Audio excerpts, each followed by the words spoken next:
We don't have to die.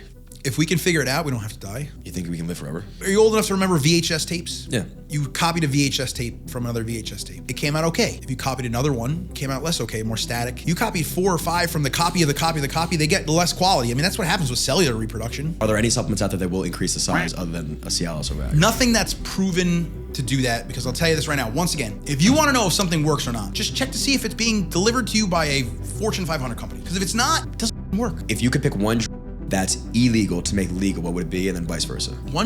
I would actually legalize all drugs. Okay, so I'll reword the question then. What do you think that is legal is overprescribed and actually more harmful than good? Ooh. Sleeping on my grandma's couch and putting nickels together. Yeah. Well, you were in college at this point, no? No, I actually went to medical school late. I started medical school at 30. What? Yeah, this is like a third career for me, dude. I was a fucking disaster for a long time. What'd you do prior to med school? Everything. I was a teacher. Really? I was a coach. I was a bouncer. Just make sure you get. Oh yeah. Oh, when we do it, yeah. Then we'll roll right into it. So you just keep going. We'll roll right into it. I was a fucking. I made pizza and cooked in Italian like pizzerias for a long time. Like that was what I did mostly for the most part. But yeah, I don't. I went back to college at 26. I got terrible fucking grades. In fact, I still keep both my transcripts. I went to Essex County College out of high school, and then I like failed like fucking 13 classes in 2 years. Like I just didn't give a shit. That's an accomplishment. Like if somebody was like, if it was 1 o'clock in the afternoon and on Thursday somebody was like, I was like, I'm in sociology 101, and somebody's like, yo, we're drinking 40s and rolling blunts. I'm like, I'm out. I'm going to do that. And then like I went back to college at 26 to teach, and I cared more. Why? I don't know. I was an adult. I was like, who gives a fuck if people are hanging out, drinking, smoking weed? Like, I don't care anymore. I want to get A's. Sure. I want to get a good job. I want a future. So it was a little bit of delayed maturity on my part. But when I did, I sort of came back and I was like, oh my God, I'm getting really good grades and it's not that difficult. Wish I would have done this before, but okay. And then on my way to get my degree in teaching in phys ed, and I was coaching football, I was coaching varsity football, I was coaching basketball. I was like, I loved anatomy, physiology so much. I wanted to be a doctor when I was a kid. I was like, well, let me take it a shot. I started asking my friends. I asked my girlfriend at the time. I was like, what do you guys think about this? They're like, fucking do it, man. So I took the MCAT, did well enough to get into medical school in the Caribbean. Called a buddy of mine who had went to the medical school in the Caribbean. I was like, what do you think? He goes, it's really expensive, and it's rougher to get a good residency from going there. Right. So if there's any, so I said, okay. So I studied for the MCAT harder, took it again, did much, much better. And I went to graduate school at Rutgers and at UMD&J at the same, and then I got in to medical school in Newark. How hard was the MCAT? Fucking hard. Yeah. How long? But couple hours. But the licensing exams once you're in medical school are like 8 to 10 hours, multiple days of just answering questions. Fuck up. Oh yeah, you got to take 3 of those. Well, that's good. It is, because you shouldn't be able to do this without having been thoroughly vetted, right? But the MCAT I did better on the MCAT than I did in those tests, because those tests were more just memorize. I'm not a good memorize guy. Right. The MCAT was like, here's this information, figure out this problem with the information you know. Like more of a reasoning through shit. Sure. Like the mechanics of things. So that was more, I did much better on the MCAT than I did on the licensing exams. But I mean, at the end of the day, here I am. And so I'm surprised the licensing exams were more so memorization, because I feel like the practicality of what you went through with the MCATs, I would prefer my doctor be more like that than just memorizing. But I guess you need to know terminologies and the other thing, yes. But the other thing, with that being said, I still have to look up the dose of ceftriaxone every time I give it on my phone. So I prescribe it 35 times a day and when I'm in the hospital. But with that being said, the first part of so they call it step 1, step 2, step 3. The first part of the license exam, step 1, is weed them out. Right. You get you're able to go into specialties based on the score you get on that test. So it happens after your second year of medical school. Everybody's studying for it from day one, for the most part. People are learning what's going to be on the test. And it stratifies, stratifies the people into percentiles, and it's very, very sought after residencies like dermatology, orthopedic surgery, plastic surgery, things like that. They're going to take those scores and be like, we're only taking the top 5% of people. Okay. Because if not, everybody wants to be a dermatologist. You work 30 hours a week, you give out skin cream, make $500,000 a year. Like, what the fuck? Is that the most sought after? For the most part, it's like dermatology, plastics. And then honestly, and this is a shame. This is what is wrong with healthcare.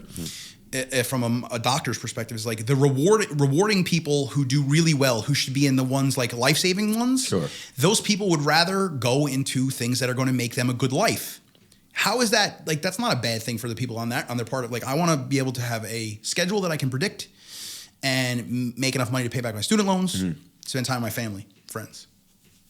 If we could do that in all of the areas of medicine, but like orthopedic surgeons make a shit ton of money. Sure. So, they get to operate and do cool shit, and there's a lot of reward in it for as far as like somebody comes to me with a knee, they replace it, and then they're running around. It's like that guy is now going to be like, thank you, doctor. You know what I mean? Like, so there's a lot of reward, both monetarily and otherwise. So it's sought after. Right. So those scores are important, and when you want to get those specialties. But you're saying that the life-saving doctors aren't rewarded enough. Well, life-saving. I mean, they are. Well, what do you mean? Like, as far as like financially? Like you're saying, so they'll take the top percentage or percentile, and they'll often take jobs or careers like dermatology or plastic surgery. But I would assume things that are a little more, I don't want to use the word harder because it's all hard. Like, for instance, like critical care, right? Or Things cardiology, like that. interventional cardiology. Are they getting paid the same amount? No. Okay, no, they were getting paid less. Much less. Yeah. That's it. Why? Because insurance decides that certain things that you do are more they pay more. Like, for instance, I mean, to be fair, a hip replacement is something that should be paid more for than me prescribing you cholesterol medicine. Got it. Cholesterol, Understood. right? That's fair. Yeah. That's a skill level and like the risk and all this other stuff. It's about, like, for instance, I say this all the time. You see, like, Botox is like blown up, right? Every doctor, every nurse practitioner, everybody. I always say, like, they're like, do Botox on the side? I'm like, I don't. I took the class, but I never wound up doing it. Well, you should. Right. You should. But immediately, you should, right? And I'm like, yeah, I should, because you know why? If they paid me as much money to treat congestive heart failure as I would make doing Botox, no brainer. I fucking love treating congestive heart failure. It's so rewarding for me when they come in, they can't breathe, they're fucking swollen like the Michelin Man, and when they walk out, they're like, I can walk up 3 flights of stairs. Right. It's awesome. Like, I've had guys who have had to go down pant sizes because they didn't know they were holding fluid in their belly. Really? And it was rewarding, but it literally pays less than doing Botox. Why? I don't know. That's just the age-old question. Ask Medicare. So you're saying that's the biggest problem with American healthcare? I think the biggest, physician reimbursement is only 8% of all healthcare expenditure. So I don't think that we are the problem. I do think that our wages are stagnant. And I think that because it's so much, people don't give a shit, and that's fair. Because if I was somebody making $50,000 a year, and you're like, oh, they haven't increased my $350,000 a year salary in years, I'd be like, fuck you, dude. Who cares? Yeah. But if you're a doctor, and doctor in the 70s made the same amount of money as I'm making now, but went to fucking medical school for $20,000. Wow. How much do I owe in federal student loans right now? I'm gonna guess high. I'm gonna guess still owe or total still owe. I hope it's not over 150. 460. Shut the fuck up. I was gonna guess half, but I was like, there's no way. Fucking cheap. I went to William Patterson, dude. You said $460,000 you still owe. Borrowed $380. Owe the government $460 from accrued interest in medical school and residency from just having it on whatever. Like, is that an average? Like that's pretty common. I'm probably more than average. I did New Jersey Medical School. Rutgers is actually a little bit on the expensive side. However, some people have as much or more because I'm from nothing, bro. If you went to Columbia University. Because remember, I went to medical school. I went to William Patterson. I'm the outlier. Most of these guys, my girlfriend during medical school went to UVA. Her parents had enough money to take care of her tuition. But we did a thought experiment one time. I was like, Chris, what do you think you would owe? She goes, oh my God. Like, so UVA out of state wasn't that much, but it was like, and I went, okay, let's put you in Duke. Sure. You go to Duke for 4 years. Then you go to Rutgers, New Jersey Medical School for 4 years. You know what I mean? And then in residency, you're making $45,000, $50,000 a year, working 100 hours a week. So you don't really have enough money to start paying, to really putting dents into the loan. So you put it on, pause. Right. I mean, you're looking at half a rock, easy, $600,000. What the fuck? So my point is that when I'm at a party one night that a friend of mine threw, and like a family medicine doctor, who's been practicing for many years, rolls up in a boat. And I'm like, I'm never gonna have a fucking boat. I know nobody's gonna feel bad for me, but I'm just saying, like, this is the juxtaposition of the boomer generation of doctors versus now, and why you would see people saying, like, fuck it, I'm gonna do everything I can to become a dermatologist so I can make enough money to pay off the debt, right, and have a good life. Dumb question. Where is that money going? What do you mean, like you're in so much debt, this school is so expensive. Who's getting paid all this money? In the school? Yeah. I mean, like professor. I mean, like they fund research. You know what I mean? Like, you don't have. It's college. Medical school is weird. It's not like college where you have a class. Like one class is taught by like 50 people because each lecture is given by the professor who is like an expert in that field. So okay. on any given day, I would have 3-hour-long lectures in the first 2 years of school, each given by a different. So that's why it's so expensive, because the money's dispersed throughout. Probably has something to do with it. Like the faculty is enormous for the amount of students you have. Like in a college, you might have 15, 12,000 students. Medical school class got 180 people. Yeah, right, got it. What did you go to med school aspiring to be? Oh, good question. I thought I was going to do something in medicine, but I thought I was going to be a subspecialist. Okay. So I thought about maybe being a gastroenterologist or an oncologist or something like that. And then eventually when I went into residency, I was going to do pulmonary and critical care. But during residency, I was just like, I was beat up by residency. I was beat up by the pandemic. And I was like, I don't want to train anymore. Like I said, me and my girlfriend at the time, we went to residencies in different areas. So our plan was to do hospital medicine for a year and then apply to fellowship afterwards, do more training after the fact. Sure. I couldn't be a trainee anymore. I was like fucking 36 years old. Like I don't want to be told what to do anymore. This is killing me. And I just never went back to it. Like I didn't care anymore. So then you finish up, and then where do you I guess, do you get placed, or you prefer to go somewhere? You get placed for residency. Okay. The residency situation is interesting. It's called the match. You basically, you apply to residency spots at schools or hospitals. You apply to 30 places. You get interviewed by 15 of them. You go to 12 of those interviews. Then you take your favorite 10, rank them in order 1 through 10. They take everybody that they've interviewed and they rank them 1 through whatever. And then a computer goes, and then you get an envelope at the same time and the same day as everybody in the nation. Wow. And you open up and you go, I'm going to Temple University in Philadelphia. Oh, so you get picked. You don't get to choose. Like I said, I was with a girl at the time, and she wound up going to the University of Colorado. I went to Philadelphia. And immediately, it was like long distance relationship. That is insane. Yeah. And how long did you stay there? 3 years. Okay, and then so after 3 years, you decide to do what? I became a hospital. They call it hospital medicine, like hospitalist. So basically, back in the day, when you went to the hospital, your local primary care doctor took care of you in the hospital as well. Yeah. Now they don't do that anymore for the most part. So when you come into the hospital and you're sick enough to stay in the hospital, I will then take care of you. Okay. During your stay, and then once you're done, then you go back to your primary care doctor. Mm-hmm. And how was that? Terrible. Really? Yeah. Why? Just like nonstop fucking bullshit with computers. Mm-hmm. You don't spend time with patients. Oh. You're just like documenting. Like everything's for the computer. So how long are you there until you finally say I've had enough? I was there for like 4 months. Knew I couldn't do that. And I was at Hackensack. So I think I lasted like 6 months there. I went part-time at a place outside of Philly so that I could sort of like take a chance, roll the dice, and start this concierge practice. Okay. And when did you start that? In part, let's say like late 2020, but it really didn't kick into full blast until like 2021. Mm-hmm. And now, did you plan on doing this because of COVID, or that just kind of happened? No, COVID had nothing to do with this. Right. I think that this was like the schedule really sucks. Everybody's like, so you work 7 days in a row, 12-hour shifts, 7 off in a row. But everybody's like, oh, that's cool. You picture yourself like jet setting around the world. Like, no. Yeah. No, 3 days into your week off, you're like, I just got my brain back. Right. So that's not how it works. So 7 12-hour shifts in a row is brutal. In the hospital? In the hospital. That's okay. So I was like, I don't want to do that. And I was doing nights at the time too. Jesus. So I was like, this sucks. I don't want to do this anymore. You know, like, so my options were go back and do that fellowship and become a specialist, or try this other thing. You know, and that's where like testosterone replacement therapy and stuff, these niche things like really helped me gain traction so that I could say, hey, you know, if you're not feeling well, I can sort of help in this particular thing. But when you come in, now I want to take care of the whole part of you.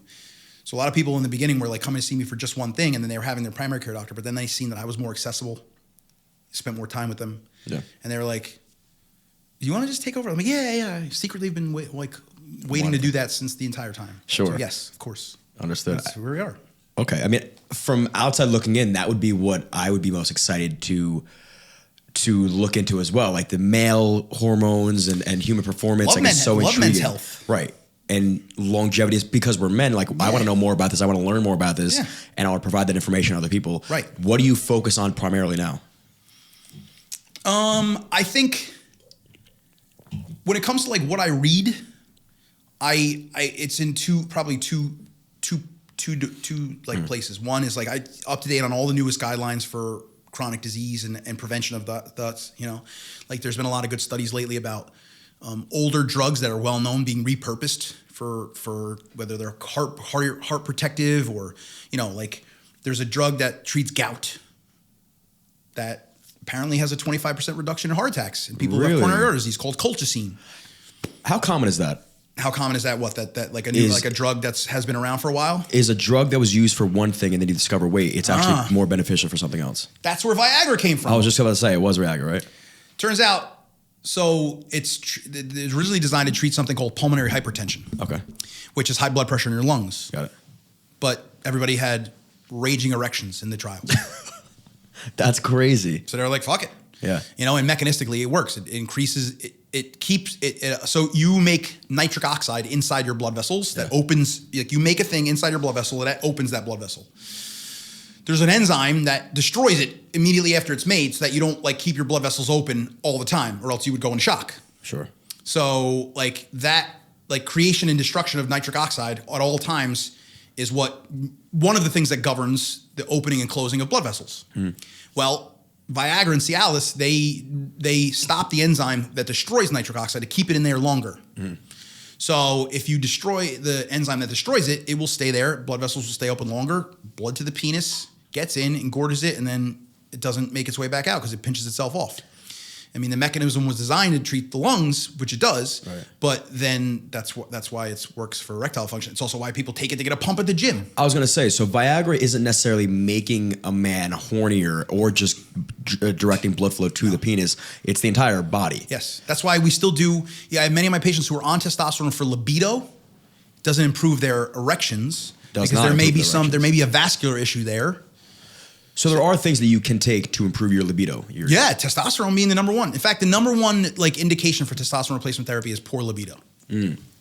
So is it safe to take Viagra on a daily basis, assuming that you're not taking too much? So interestingly enough, I take Cialis every day. Every day? Every day. Just in case? Just in case. Well, it's been a bit dry lately. But I take it every day at a lower dose, the long-acting version, which is Cialis versus Viagra, which is short-acting. You really shouldn't take Viagra every day, but Cialis 5 milligrams every day was discovered to be better at treating urinary symptoms for prostate hyperplasia. So men with big prostates who can't pee, you know, like the old guy and oh, come on, man, give me a drop, you know? Yeah. So it's better than finasteride and other drugs that have worse side effect profiles. Then they do a study that shows that it had a big risk reduction in heart attacks. Wow. Because it keeps your blood vessels open. I take it for cardioprotectivity. Really? I don't have coronary artery disease, but I extrapolate. I'm like, fuck it. If it's good for people with schmutzy hearts, it's good enough for Joe. That's so. How much would you have to take to put yourself into shock? I wouldn't begin to know, but I know that the maximum dose of Cialis a day is 20 milligrams. After that, you run the risk of having things like, you know, so headaches come on, like all these side effects that you hear about, right? Like, you know, we actually give it inhaled in people who have really bad pulmonary hypertension. In fact, where I went to Residency Temple was actually a humongous pulmonary hypertension spot. There's a physician who is down there who is a cardiologist. He's like the world's foremost in this particular thing. So we saw a lot of people with high blood pressure in their lungs, which is very dangerous. These people would be terribly, terribly in bad shape from a breathing perspective. Their hearts are failing. And they would breathe in essentially Viagra. Because why not? Because it would go directly at their lungs, and we could give them much more so that the rest of the body wouldn't have it, so they wouldn't go into shock. Understood. So is the dosing similar from Viagra to Cialis? No, it's all, they're two separate medications altogether. One is more like, I always tell people Viagra is like, if you take a Viagra, you better have something planned. Because if not, drill a hole in the wall because you're going to get harder. Really? Cialis, you take it and like, if something brushes past your leg, you're gonna get up. Right. You know, but like there's no like it's happening. Like Cialis, you may not get, may not have like something that makes you excited. Sure. Neither one of which work on libido per se. However, your libido typically can improve from feeling confident enough to know. Well, doesn't libido work inversely between males and females, where like a male normally will get an erection first and then become or increase libido versus the opposite with women? Well, I'll say this. The way a male erection and orgasm works is we used to memorize it. We call it point and shoot. Point, parasympathetic, shoot, sympathetic. So parasympathetic nervous system is the part of your nervous system that makes you relax. Got it. Resting, digesting, chilling out. Like when everything's like, when you're like, at the gym afterwards, you're like, that's your parasympathetic. Sympathetic nervous system is fight or flight. Mm-hmm. So you need to be relaxed enough to get an erection and then fired up enough to ejaculate. Wow. So if you're overly excited, or if you've taken stimulants, for instance, where a sympathetic, you know what I mean? Like you are not like it's a hindrance to getting hard. There are certain drugs that you take, potential party drugs, that then will not allow for. I think that makes a lot of sense. Yeah. Now that I went up. Robin Williams was making a joke. I was watching some Robin Williams TikToks lately because he was a fucking nut job genius. Yeah. And he was like talking about like doing cocaine, and he was like, like it's crazy how it would make you super horny, but like not able to perform and paranoid at the same time. And he's like, mashed potatoes, dick, you know what I mean? Like, it's like, because you can't, the part of your nervous system that is designed to give you an erection. It's also vascular. Your blood vessels can't inflate enough to get the blood in there, but you're already, you've jumped past the point and went directly to shoot. Sure. Like you're so fired up, you're like super horny. You're like, I want to have orgasms, but you never get there because you missed the chill out to get an erection part. So how often is erectile dysfunction an issue of blood flow versus parasympathetic / I don't know that particular thing off my top of my head, and I always say that because like, I guess anecdotally, how often do you see a man that comes to you and you're like, hey, maybe you have a ton of anxiety. I think there's a lot of guys out there that have like mood issues, anxiety related stuff that are also suffer. Even guys that are on antidepressants, like they, that their libido suffers and their erections suffer, and antidepressants can cause difficult time orgasming. There's like a lot of interplay here. So I would say blood flow has a lot to do with it though, because even if you're not necessarily like tons of coronary artery disease or diabetes, like if you have high blood pressure, if you have coronary artery disease and you got schmutz on your arteries in your heart, guess what? You got it everywhere. Right. All your arteries have nasty, schmutz. Sure. When I say schmutz, I mean plaques. Right. So, but I think a lot of it has to do with the fact that people are stressed out. They can't. If you can't relax at night, right, because your brain is right, you're probably not going to get relaxed enough to have an erection. And do you think this has anything to do with the decreasing number as far as testosterone levels in America?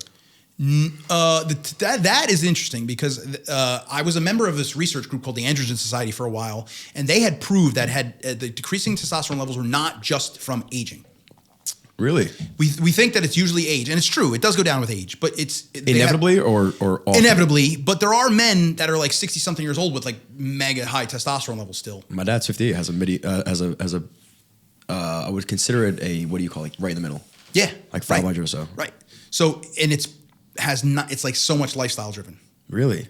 What lifestyle changes would you have to make or want to make if you want to keep your levels high? So here's what you need. Here's what is anti-testosterone: being overweight and obese, not sleeping well, being stressed out, eating a shit diet, and not lifting weights. Right. So if somebody came to me and say, I want to increase my testosterone level, but I do not want to take testosterone. Okay.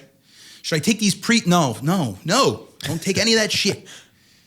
Sleep better, lose body fat, increase the size and mass of your large muscle groups. So assuming this individual is older, does all those things, what is your next recommendation? Then it would be go to testosterone. It would be. Yeah. Unless there was a reversible cause, because there's some things that people have, like, for instance, there's a certain type of, other hormones that could be causing it. People who smoke marijuana on a daily basis, people who use opioids for pain on a daily basis, people who drink a lot of alcohol, like all of those things are going to contribute to low testosterone. So it's rarely ever a one trick pony, the reason why. So no, mostly because we're fucking inflamed, we're stressed, we don't sleep. Americans eat shit. We're all overweight. Sure. It was funny because when we were talking about the pandemic, like I'm not going to get into like what, where I stand on vaccines because I'm pro, it's science. I'm pro vaccine. It works, right? But the COVID vaccine didn't do quite exactly what they pitched it to us. It protected you, but it did not prevent transmission. So at the end of the day, when we're having arguments with people about whether or not they should take the vaccine, they're like, well, it's only for people with comorbidities. I'm like, dude, you're an American. You have comorbidities. We're all overweight. Wow, we're all poor sleep. We're smoke cigarettes. Anything. You have a little bit of high blood pressure. You don't even know because you haven't been to the doctor in 5 years. Now, based on what we know now, would you still consider the risk reward there? COVID shot? Yeah. Yeah. I don't need any more boosters. Yeah. But at the time, it was like I've lost a bunch of weight recently, but I was in the 260 something range at that time. Wow. Like stressed out, like residency. I don't know. I got it. I got COVID a couple times. Every single time I'm like, could this be the time where I'm like, I have a bad outcome? I don't know, So I took it. I also believe in the science behind it, how it works. So I was not, yes, was there some like, oh God, like the inflammation and stuff?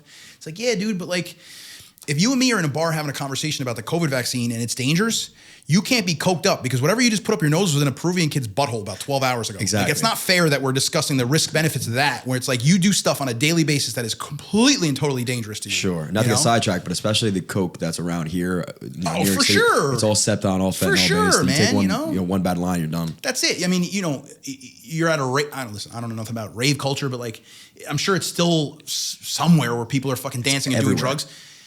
You don't know what that is in that Molly pill that you took. It's disgusting. So those type of people are like, listen, you get to choose whatever risk you want to take on because of you're a human, right? You're an American. We're free to decide which. Well, not really because drugs were illegal, but what I meant to say is that you're free to choose what risk you take on, and you don't want it to be coming from your government or from your healthcare people. Right. With that being said, I think that it's your decision to make because it protects you. Vaccines that protect other people, I think, are part of the social contract. Like smallpox and measles and shit like that. You know what I mean? Like if it's gonna like if I have to take something that's gonna prevent babies from getting sick and like having like dying and having all kinds of, you know what I mean? Like, dude, polio was not as dangerous as people think when you think like, oh, everybody was in iron lungs. Like, no, that outcome was only like, happened every once in a while, like FDR, stuff like that. But like, you don't want polio to come back. Of course. What do you mean? Right, right. Like that should be a no-brainer. Like they were talking about things that used to wipe out populations. You know what I mean? So no, we don't want these things, right? So vaccine science took a hit, but that's what you get when you lie to people. So what do you think the biggest lie was regarding the transmission? That it's going to prevent transmission. You think it was a lie, or they just didn't know? I think they didn't know, and therefore they should not have been making those claims. Got it. So it was like fraud, fraud by deception. Mm-hmm. And again, this is outside innocent bystander hearing, I guess the nonsense is like, oh, the risk of pulmonary issues after the vaccine. They didn't tell you about how risky is that, or how common is it to? Not really risky. I mean, I always say this. I'm like, every time you're talking about a treatment, whether it be the treatment for the disease or prevention, you have to think about what is the side effects of that thing versus not the outcome of not taking it. What is the side effects of that drug or intervention versus the bad outcomes of getting the disease? Sure. So I would say that there's been much more down the road bad things that happen because of having COVID than taking the vaccine. Like the people that had COVID, bad. Like a couple of them have like lung fibrosis, stuff like that. The amount of people that wound up getting, myocarditis or whatever. Now, if you talk to every individual one, they would say like, yeah, but I matter. I'm a person. So yes, but when you're talking about population health, you have to deal in numbers. Of course. Right? If you have to take care of 100,000 instead of 100, that's where you're at. But yeah, I mean, I think I would still say, whether it's like the pneumonia vaccine, when it's recommended, like for instance, the biggest vaccine breakthrough we've had in many years is the amount of cancer deaths that are down because of the human papillomavirus vaccine. HPV vaccine. Right. And the big discussion was, oh, should I get my daughter the HPV vaccine? If I do that, then she's more likely to be promiscuous because she feels no, that's not going to happen. I mean, come on, man. Yeah. It's the last time a teenagers were like, oh, I don't really want to have sex. I don't like HPV. No, they're teenagers. They're going to do what they want to do. Exactly. But if you can prevent them from developing cervical cancer. They do. They do. If assuming you caught COVID, feel like your lungs have never really fully recovered, are there any supplements, medication, or things you would recommend they do? Not that I can tell. I mean, that I've seen. We still don't necessarily know what is actually going on with a lot of these people. If they're proven to have some lung scarring on imaging, you know what I mean? Like that's usually a bad sign because of, like treating lung fibrosis or interstitial lung disease is it's not something. The good news is that our bodies are great to adapt to, like, we don't use the vast majority of our lungs on any given basis because your lungs are designed to put oxygen and blood together the most at the bottom. Right. The upper parts aren't even used that much. So it's sort of, if you exercise enough and sort of push yourself, under a doctor's care, making sure you're doing things safe, you can certainly improve your, your exercise capacity, all that stuff. All those numbers. For instance, I'm in the worst shape of my life. I've just lost a bunch of weight. I could not. I saw your video of you running. I was like, this fucking guy. Fucking just crushing miles like no big deal. That was wild, man. I felt like you didn't talk about out of shape. I felt out of shape like crazy. Yeah. But if you keep doing that, 3 weeks, 4 weeks from now, you're gonna be like, okay. Yeah, well, that was my thought. I was in mile 3 in, and I was like, you know what? This is going to be a lot of fun when I'm able to run and just be, because I remember I was always in really good shape, and I just don't run cardiovascular wise. Yeah. Not in the best shape, but I remember feeling that, like, being able to get that runner's high. Yeah. I was like, what the fuck are they talking about? I didn't feel an ounce of that because of how bad of shape. Because the rest of you was like I'm dying. Yeah, like exactly. 911, But so that's what I would say to people that are suffering any sort of long cardiopulmonary, as long as it's safe, as long as you've been evaluated and you know that there's nothing, you don't have some sort of you're having heart issues or whatever, you can say, like, yes, trying to exercise through may improve your exercise capacity and you'll feel a little bit better. Did you say that you don't use most of your lung? Well, the lungs have a sweet spot, okay, where you have two things that are going on in the lungs: ventilation, which is the air moving in and out, and perfusion, which is where the air meets the blood. Okay. The blood is mostly in the lower parts of the lungs. Most of the air is in the upper parts of the lungs. Huh. Right? So you have that sweet spot where ventilation and perfusion are sort of at the right ratio. And when you exercise or you use, blood gets shunted to more of your lung to have more areas of good ventilation and perfusion ratio. Got it. But for the most part, most of the time, your upper lungs are just taking air in, but like no blood, like not a lot of blood's going through them. So you have to have that interface of blood and air for the lungs to be doing their job. The entire lung inflates, but not all of it is getting enough blood to really make a difference at rest. Got it. Would increasing blood flow help? Yeah, but you're going to do that by exercise. But let's assume you take a Cialis. Well, that would help with opening the blood vessels in the lungs to get more blood in there. Yes. So yes. Now I don't know. So there's no studies out there, I think, that I'm aware of that have been proven to or to not treat like interstitial lung disease and pulmonary fibrosis with Cialis. With I should say PDE5 inhibitors, like that class of drugs. Right. My buddy Rob Vender, who's a pulmonologist out in California, is like big research. My two buddies from residency, Jordan Senchek, Rob Vender, like the guys I go to when I'm reading a paper, because like I love reading medical literature, but like when I'm like, hey man, who are you taking at 1:00? And what do you think about the impact of this journal? Like they're research guys. They love read. They've written research. They know how to like interpret it well. Yeah. So when I don't quite know if a paper is making sense, I defer to those guys. So I'm going to check with those guys and see with Rob and see if he heard anything about that. I don't think so mechanistically, because if the lung is scarred, that means that area is not good for like the thin layer where air and blood can meet is knocked out. Got it. Understood. So even if you put a lot more air and a lot more blood in that area, it doesn't matter, because now it's a scar. Now it's not, you know what I mean? Like, yeah. So that's inherently what's wrong. But it seems like increasing blood flow, regardless of your exercise, is a good thing. To a point. Because you're talking about increasing blood flow, but the mechanism where we're talking about it is by opening the size of the blood vessel. Where would it be a bad thing? Like how it would be? Opening blood vessels too large is what causes your pressure to drop. Right. And low blood pressure is shock. Oh, you can just. Yeah, I mean this is in essence passing out, right? So like you're talking about like you in order to regulate blood throughout your body, your blood vessels are opening and closing at all times. Like squeeze, hey, I need a little bit more over here. All right, open it up. Yeah. All right, we need a little less over there. Let's close it down. Like when you're eating something, your stomach is taking most of this blood. So your blood vessels in your stomach open up. The blood vessels in your muscles close down. Mm-hmm.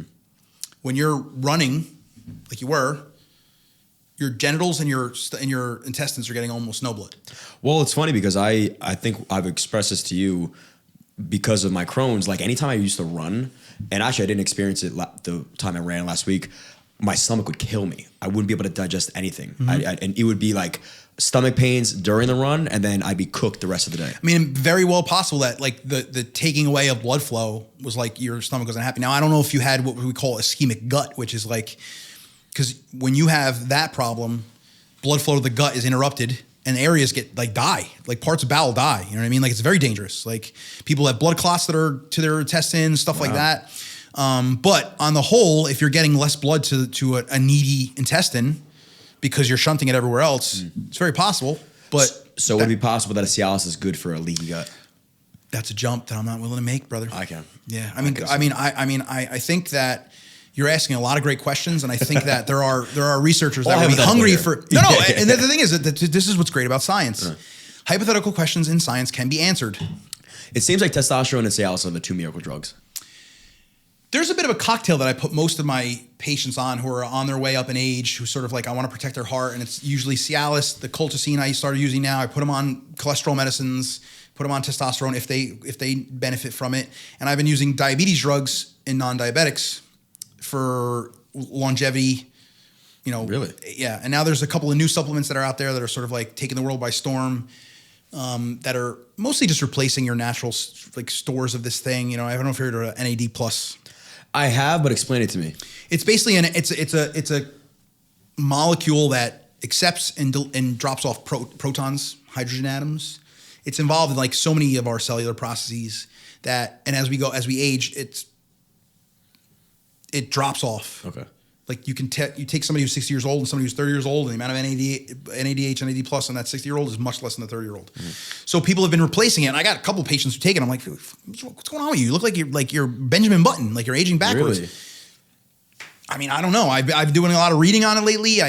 People are asking me to prescribe for them. I'm not quite there yet because I still like to do my literature review. But it seems to be effective and safe. I think the only problem right now is it's a bit costly. They do it at like IV drip spots. Yeah, charge you a lot of money for it too. They do. I remember somebody $1,000. Yeah, it's insane. So I want to get into like the TRT, but before I don't want to forget.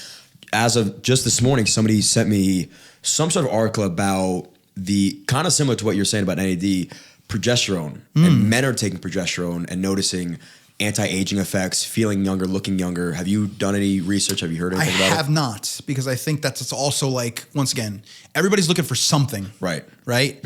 And there's just so many things. It's so hard to keep these hormones that are not like, you know, when we check your testosterone levels, it's a spot check. You're like, but that number is different throughout the course of the entire day. Sure. When will it be the highest? First thing in the morning. And then lowest? In the evening. That's why the number one sign of having low testosterone is lack of morning erections. So when I screen people, I'm like, how many times a week do you wake up in an erection? Yeah. If it's less than 3, you probably have low testosterone. How many you got? I'll do some observations this week. Yeah. You better be fucking 23 years old, looking the way you look every day. Bust out the ruler and see how Dad's like, how tall are the blankets? How tall are the blankets? Yeah. Hell yeah. Stuff every morning, you know? Dan's all excited over there. Joe's like, fuck. Yeah. What? So yeah, that's so interesting. Yeah. So your testosterone's highest in the morning. You know what I mean? So but it's usually because I have to pee though. Right. I was gonna say, what's the correlation between having to, you know, do you every time you have to go to the bathroom really, really bad, are you raging boner? No, it's just no. But is there any correlation? It just so happens that they're. I mean, yeah, there's a little bit of like, but it's not quite as correlated as you would think. Okay. Yeah. Every time your bladder, I mean, yes, the filling up of the bladder can potentially help pinch off that area to like help, you know, keep the blood in. But the blood's got to want to go there in the first place. Right. And it goes there in the first place because your testosterone is through the roof in the morning. So is this, again, blood flow even? It's safe to say that your erection will be harder if your testosterone levels are higher. That may not be the case, but certainly, I'll tell you right now, people who take Cialis and Viagra, like they go, I don't know who the hell that is. They look down and go, holy shit. Are there any? I got an inch and a half. Are there any supplements out there that will increase the size other than a Cialis or Viagra? Nothing that's proven to do that, because I'll tell you this right now. Once again, I've said this to you before in our private conversations. Yeah. Capitalism. If you want to know if something works or not, just check to see if it's being delivered to you by a Fortune 500 company. Right. Because if it's not, it doesn't fucking work. Right. Because they'd be selling it. Dude, if you could tell any fucking guy on the planet right now they can get an inch, 2 inches added. That's a $1 billion company right there. I say, like, the fact that I still don't have hair on my head means they don't have a cure for baldness. Besides transplants, yeah. Which will only, you can only have a couple. You're going to wind up losing it anyway, but you're only buying yourself time with transplants. So like biotin, nothing like that really seems to work. Once again, if it worked, they'd slap something on it, patent it, and charge you $1 million. So why don't they start? You think peptides, for example, are worthless, useless right now? I wouldn't say useless. I would say that they're not. There's no literature that backs up their safety or efficacy. Got it. Anecdotally, people will tell you that they work fine. Yeah. I will not. The FDA took them off the market for a while. Mm-hmm. But my thing is this: I'm like, if they were safe and as effective as you say they are, not you, but like somebody. Sure. Why isn't Johnson & Johnson making it? Why isn't Pfizer making it? Because, and that may be the reason why the FDA took them off the market, so those guys can take a crack at this. Because like Ozempic and Mounjaro and that's a peptide. Oh, interesting. Yeah. So is there anything that these big companies aren't selling that you do find effective? Like any these natural supplements that you think would be beneficial for? For the most part, if you eat a well-rounded diet, you're going to get everything you need from a nutritional perspective. Vitamin D is usually lacking in most of my patients. They're not getting enough sun like they used to get. We have jobs that keep us in the house all day. I don't think that there's a lot of supplements that I would say like that's a thing that's going to help overall. Like the reason why these medicines are medicines is they usually like take statins, atorvastatin, simvastatin, Lipitor. The natural base of that is like red yeast rice. Like you could take a supplement that would be like, but they fucked with it enough, molecularly speaking, to do something that natural thing doesn't do quite as well. Mm-hmm. That's why it's a medicine. That's why it's prescribed. Right. So like what I'm saying is that like if there is a thing that works well from a natural perspective, and they come out with a medicine that does, medicine's going to be more potent. Right. So I don't think that there's a lot of stuff right now that's backed up by literature. A lot of supplements. Listen, everybody, turmeric, anti-inflammatory. How long you've taken turmeric before, right? Yeah. Does it really ever feel like your inflammation went down? See, I don't know like what am I supposed to feel? Right? Because it's difficult to measure some of these subjective things. Correct. Right. You can measure inflammation with inflammatory markers, but for the most part, like I feel inflamed right now. My neck is fucking killing me. My wrist, like all weird things. If I took a turmeric right now, no, I wouldn't feel better. If you took a Tylenol or an Advil. I would feel better. Right. Yeah, I understand. If I took an Advil, I'd feel better because it's a non-steroidal anti-inflammatory drug. Mm-hmm. So yes, that's the difference. Understood. So I guess there's things that like aren't harmful to have in your regular routine, but for them to I tell people all the time, if it doesn't hurt you, take the fucking thing if you want. But you gotta know it's gonna hurt you in the pocket too. For sure. And placebo's real though. If placebo's you feel good real. taking shit, yeah. Yeah. I mean, I only take right now vitamin D and zinc. I think the only two supplements I take every morning. Mm-hmm. That's about it. I take vitamin D and a multivitamin. That's it. And caffeine. Caffeine works. Yeah. I got a question. Yes. Yeah. How do you figure out how much vitamin D you should take? How much vitamin D should I take? So the answer is you get your level checked if you're deficient in the first place.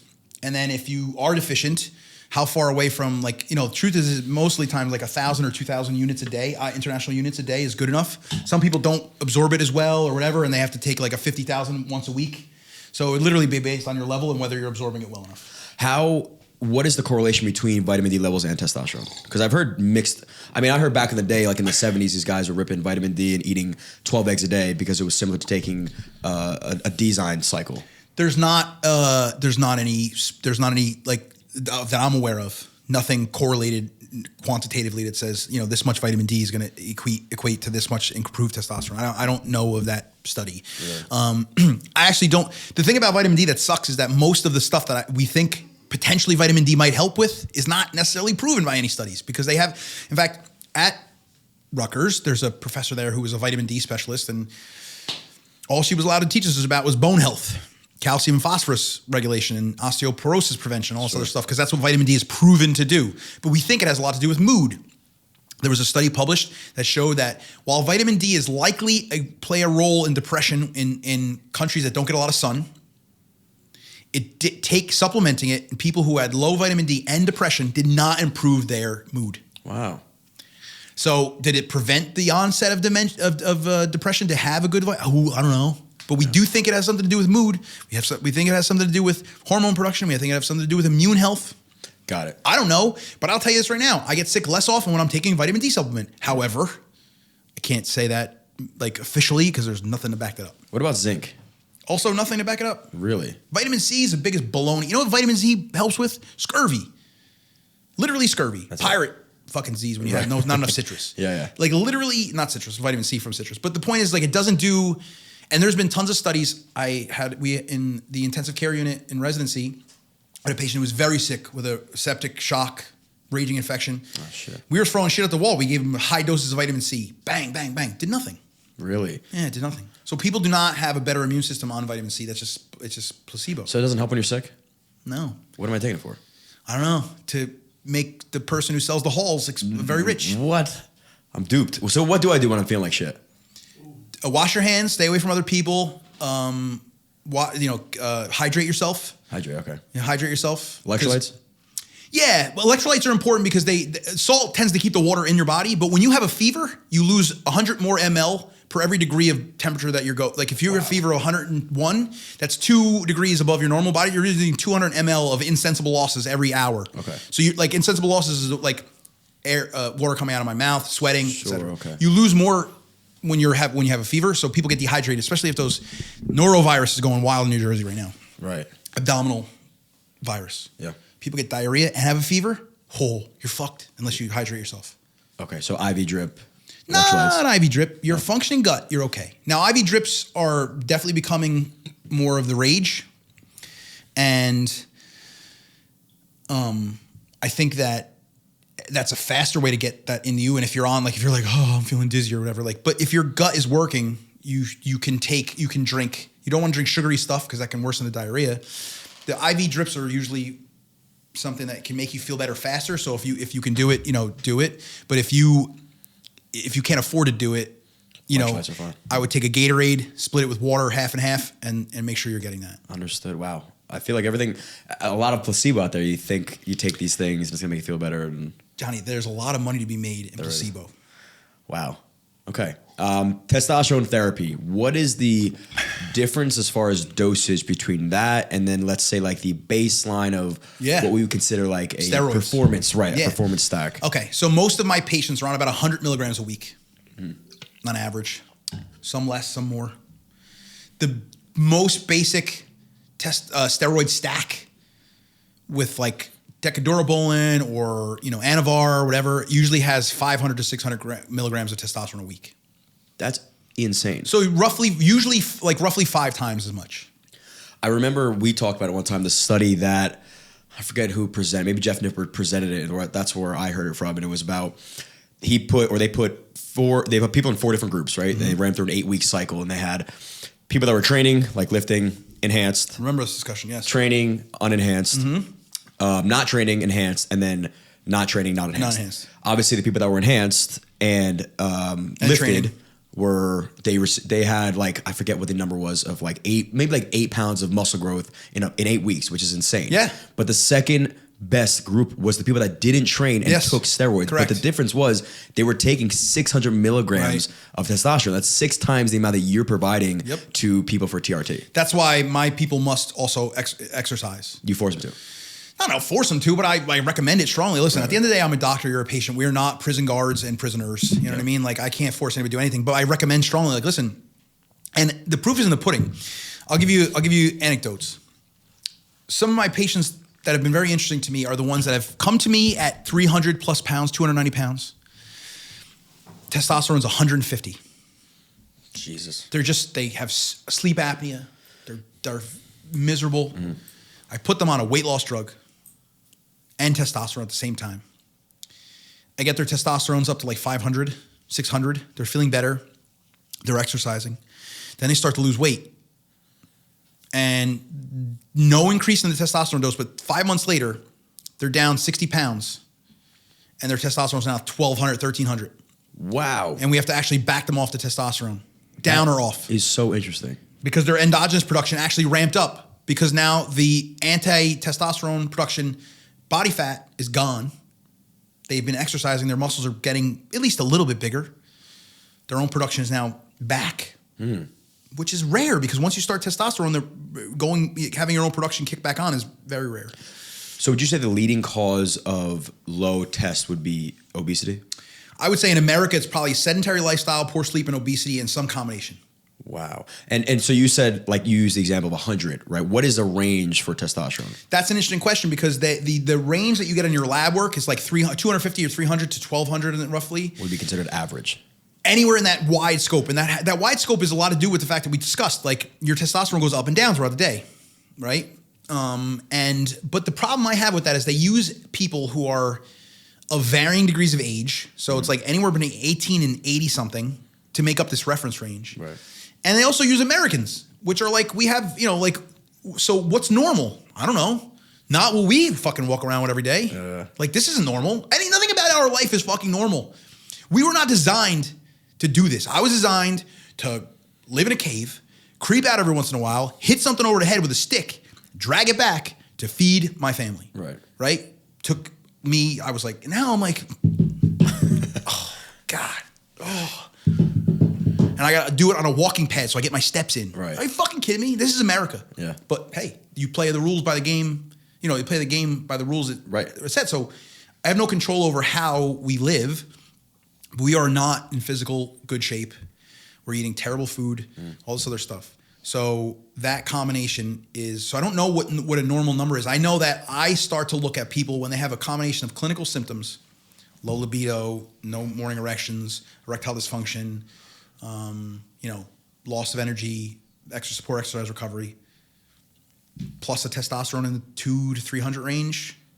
It's time to discuss. And there's no reversible cause. Then it's time to discuss treatment. Right.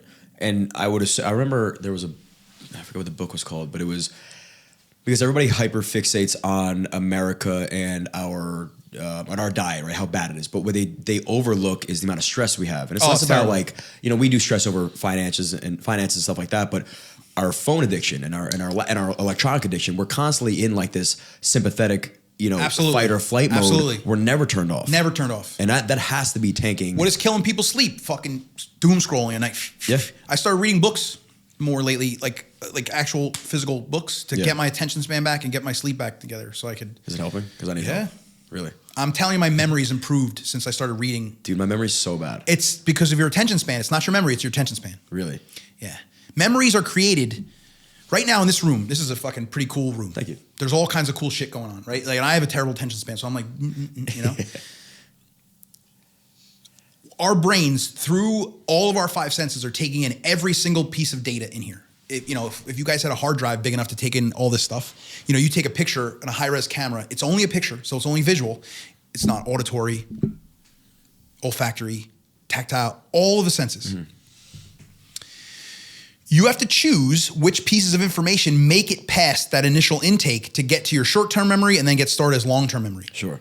If your attention span is poor, you're never spending enough time paying attention to any one thing for it to make it to short-term and long-term memory. So your memory's okay. Oh. It's not even being pulled out of the closet. That's why maybe like I'll refer back to being younger and I'm like, why can I memorize a day or a song or a thing that I once did, but now today I can't do That's shit. Also aging though. Okay. Because I'm gonna tell you this right now. I say this all the time.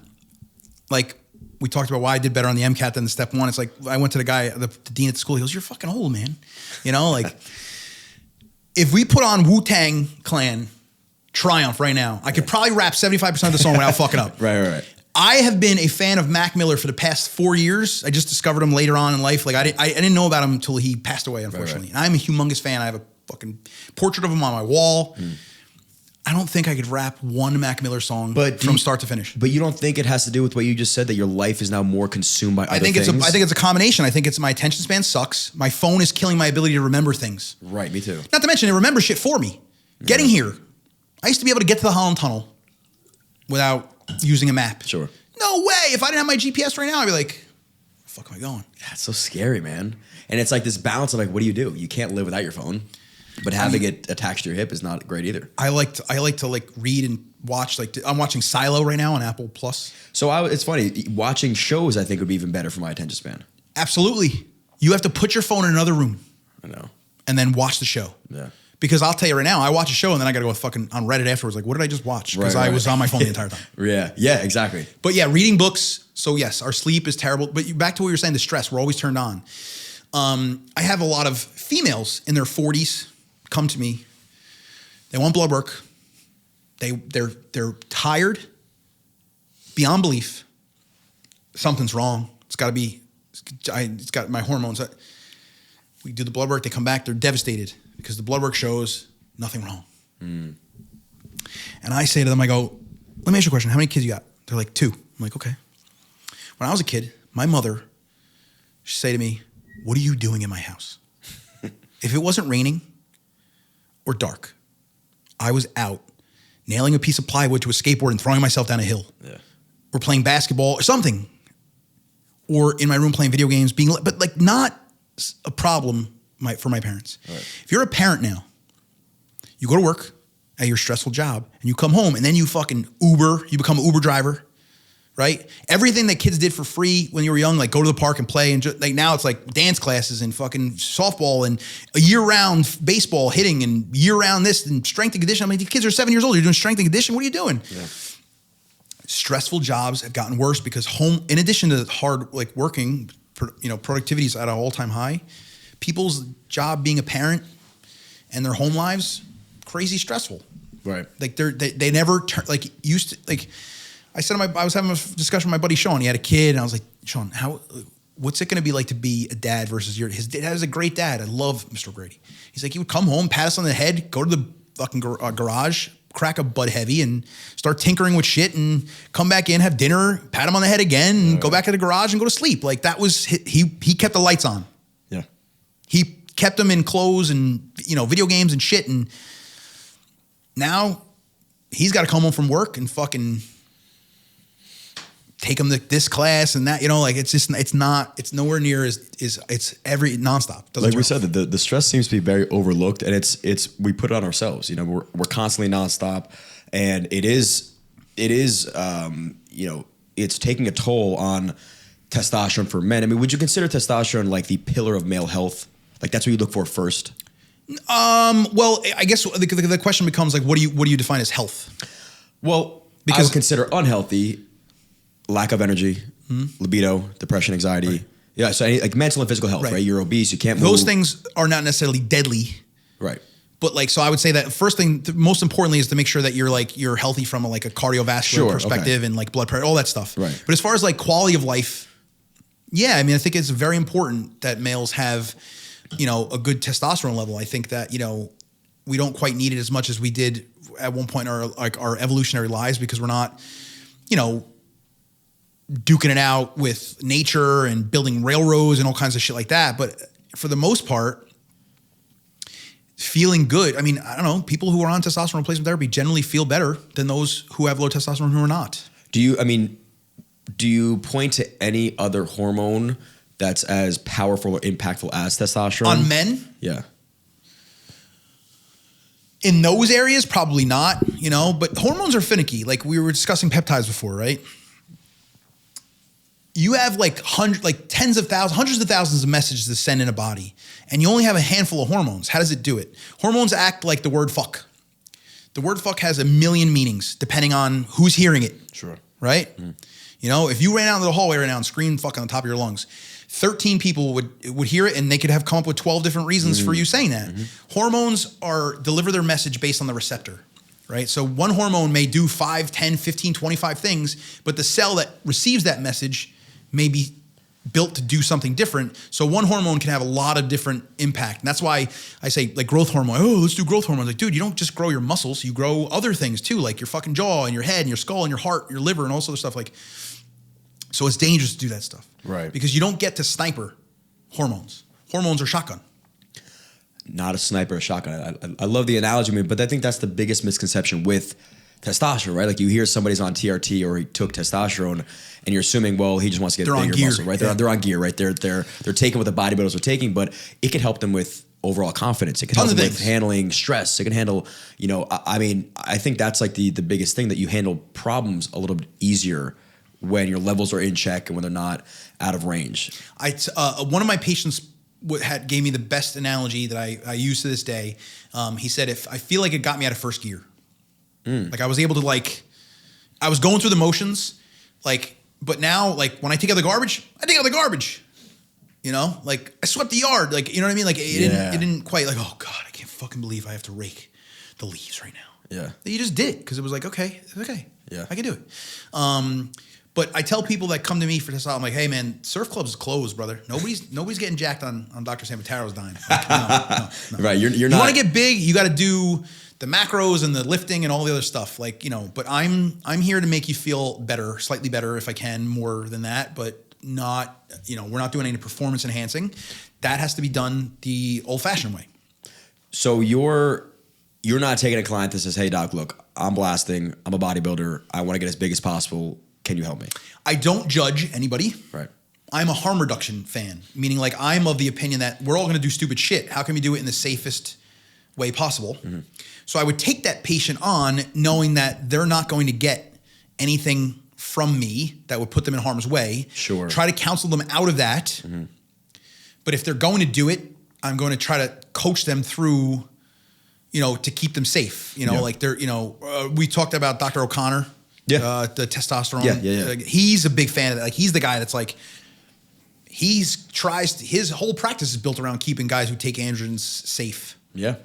And I don't like it. I would not, like, I'm not like in any way, shape or form saying this is something you should do.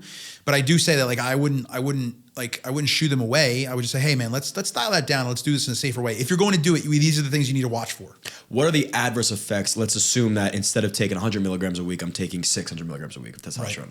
What are the issues with me running that number for, let's say, years straight? Yeah. So the number one thing I think is problem, and it happens with testosterone replacement therapy, but it certainly is dose dependent. It's worse with is androgen-induced erythrocytosis, which is an increased amount of red blood cell production. Your blood becomes like thick, like motor oil.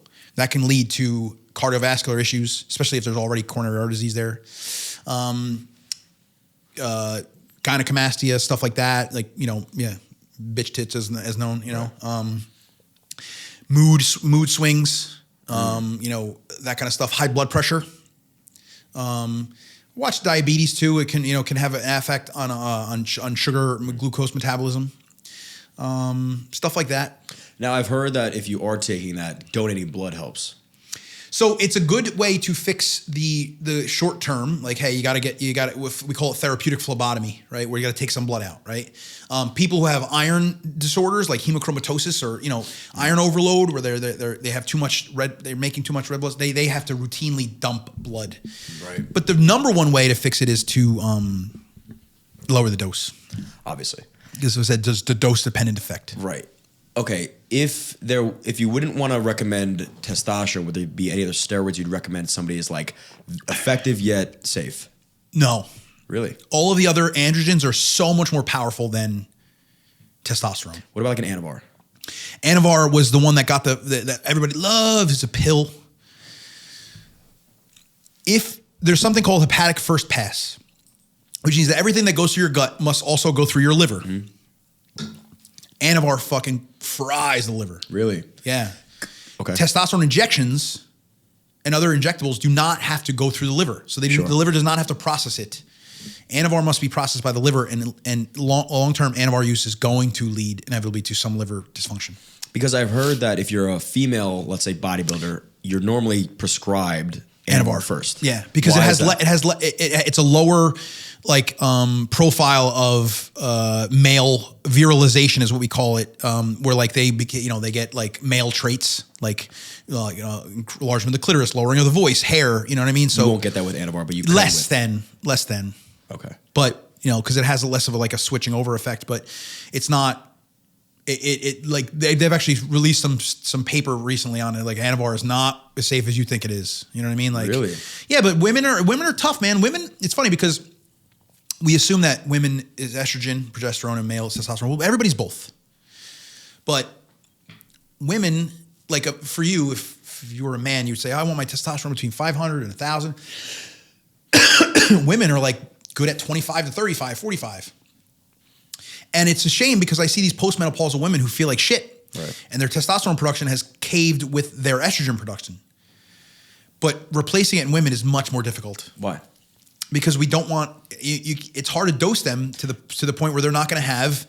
How much do you give to a woman? Yeah, it's hard. Like you can do creams and other stuff, but you have to go with it's not like half a cc is for a guy.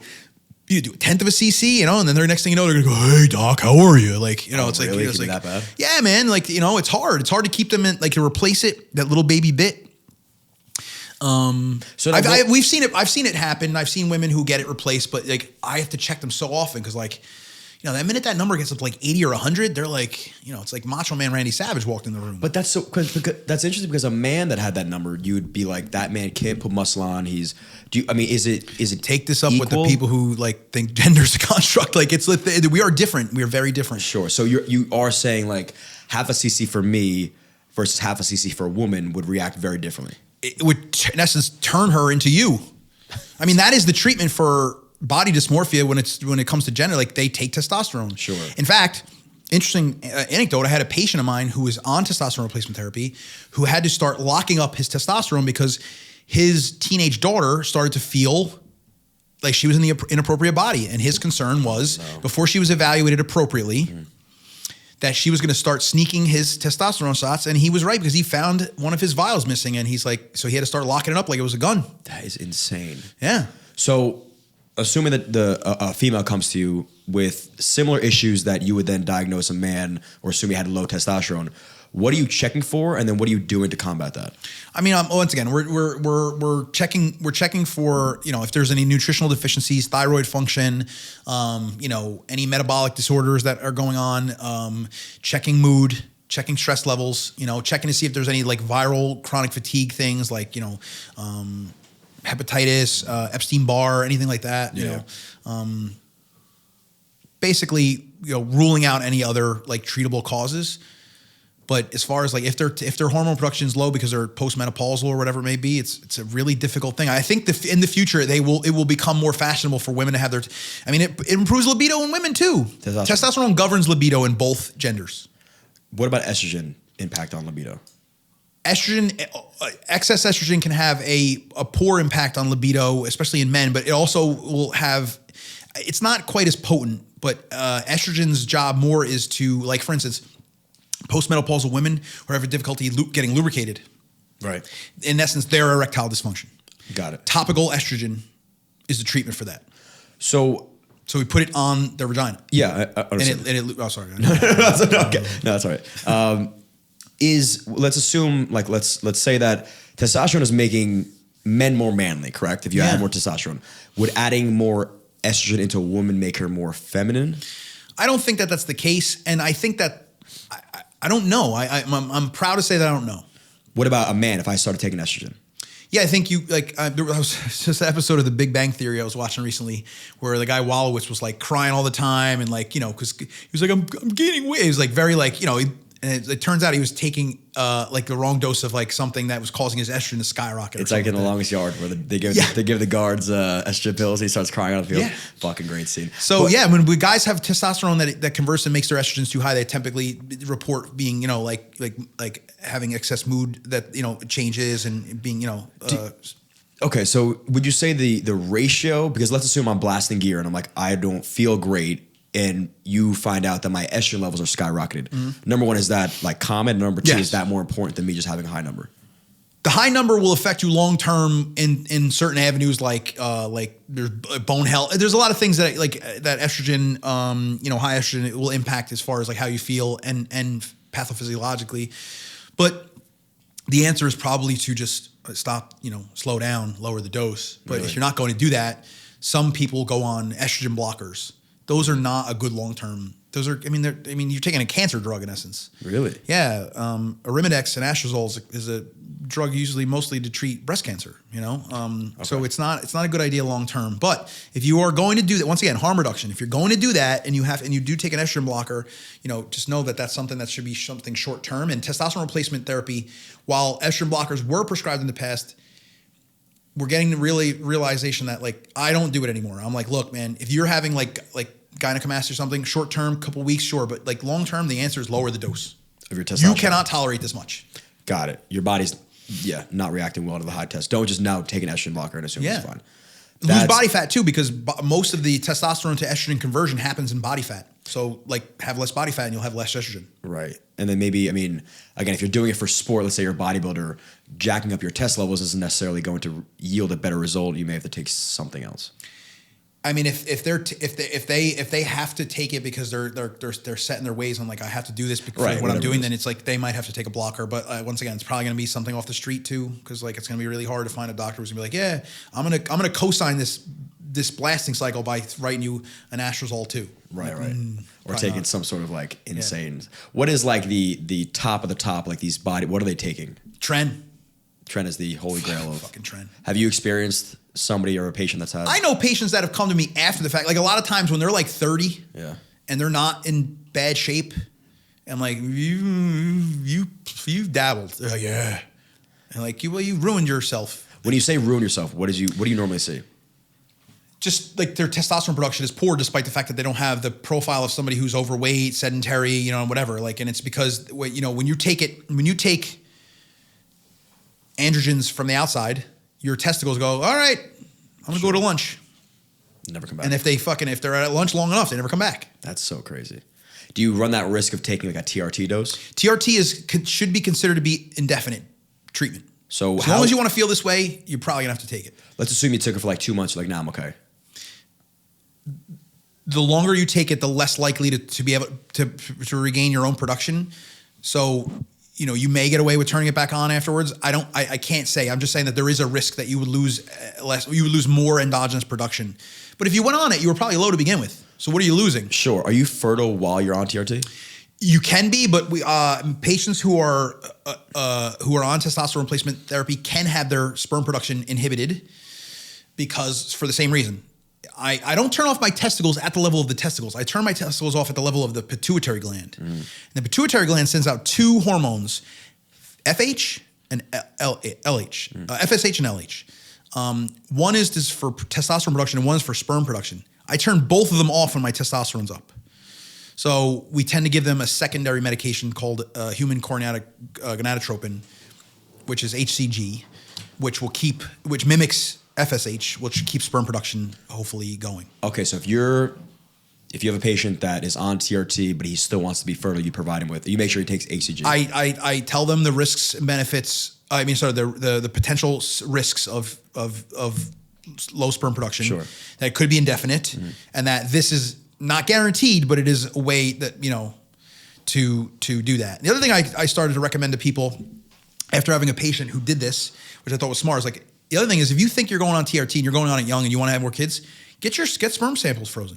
So that, if there's some IVF that may be in your future, you know what I mean? It's like as a backup plan. You never know. Yeah. You never know. But the HCG is to kind of like keep the lights on potentially. Yeah, it keeps your testicles from atrophying and your sperm production up. So anybody out there that's even taking testosterone on their own, right? They're not going to a doctor. They're ripping whatever. They should consider taking. If they HCG. plan on keeping sperm production going and not turning it off, not running the risk of losing it indefinitely, that HCG would be probably a good idea. Even like Clomid or something like that, you know what I mean? Like what's Clomid? Clomid's another like sort of mimics hormone production. Like you're basically just you have these things called negative feedback inhibitory loops where you're like, if I have something in my body that I'm supposed to be making, the presence of it will turn off the signal to make more of it. So the presence of testosterone will turn off the signal that will tell the pituitary, hey, we're good, stop making that. So you're going to add stuff that will pretend like it's those signals from the brain back to the testicles again. Understood. You mentioned before having a low estrogen or taking an estrogen blocker isn't safe long term. It isn't. What are the side effects? Because you mentioned also that having a high estrogen number will yield almost similar effects of having low test, right? Well, I mean, it just the people it would are just be it would be net even or whatever. What if you had let's assume I blast the test and then I drop my estrogen levels really low? What would I notice? No. If you let's say I blasted testosterone, and then I was taking when you estrogen took that blockers. So my estrogen's really low, my test is really high. You would see things like dry joints. The moods would be even more labile. Lots of things like that. And then in the short term, but in the long term, there's like some cardiovascular issues. There's just like at the end of the day, I want to do as little mucking around with human physiology as possible. Makes sense. We're not trying to like be that guy on Netflix, like don't die. Like the biohacking has gotten out of control where, listen, man, we will one day live very long. I don't think we're there yet. I think we're probably 4 or 5 generations away from like really living to like 200 years old or something like that. It's wild. We don't have to die. If we can figure it out, we don't have to die. You think we can live forever? Probably. A long time from now, but probably. Really? Yeah. That's a pretty crazy thought. Yeah, I mean, it's possible. I mean, if you think about what causes aging, it's just like it's like a breakdown of. I mean, are you old enough to remember VHS tapes? Yeah. Right. You copied a VHS tape from another VHS tape. It came out okay. If you copied another one, it came out less okay, more static. You copied 4 or 5 from the copy of the copy of the copy, they get less quality. I mean, that's what happens with cellular reproduction. Right. How do you prevent that? You'd have to. I mean, our entire system of making energy is very harmful to us. We're like power plants that pollute the environment. The mitochondria is a powerhouse of the cell. Right. Our mitochondria fuck our cells up. Well, these you ever heard of antioxidants? Yeah. Antioxidants are supposed to try to help prevent oxygen destruction. Right. Like oxygen, when it becomes a free radical in our cells, when we're making energy, making glucose, turning it into ATP, it causes all kinds of harm. Hibernation is what keeps a lot of animals alive for a long time, slowing metabolism. You know, like the more energy we produce, the faster we burn out. So you're saying living, but it's like it's interesting. It's almost like this give and take of living a sedentary life versus not overkilling yourself. So you can't equate exercise with high metabolic activity, because like metabolic activity is more driven by how much you eat than how much you exercise. Right.